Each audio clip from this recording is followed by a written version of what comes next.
Manfrotto 701 HDV panoramahoved er basalt set et videohoved, men til foto udmærker det sig til brug ved lange teler. Hvis du skal lave naturfotografering, hvis du skal fotografere fugle i bevægelse, så er det her hoved utrolig godt, som du kan se, at følge et motiv med.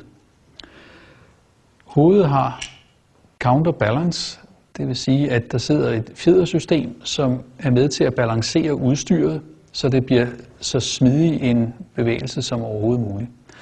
Samtidig er det et fuldt oliedæmpet hoved, det vil sige, at det er både oliedæmpet i panoreringen og i tilt.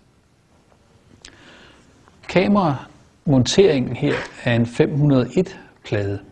Den leveres med 3/8 og kvarttomme, og den kan skydes frem og tilbage, så du kan afbalancere vægten af dit udstyr korrekt i forhold til hovedet.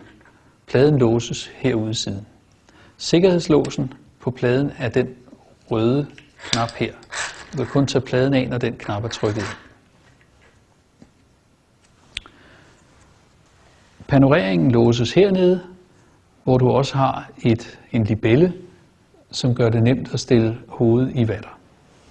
Selve panoramaarmen kan justeres i flere positioner, og du kan få en ekstra panoramaarm, eller du kan flytte den over til venstre side. Hvis det er sådan, at du bruger det til foto, så vil det nogle gange være bedre at panorere med venstre arm og have højre hånd på udløseren.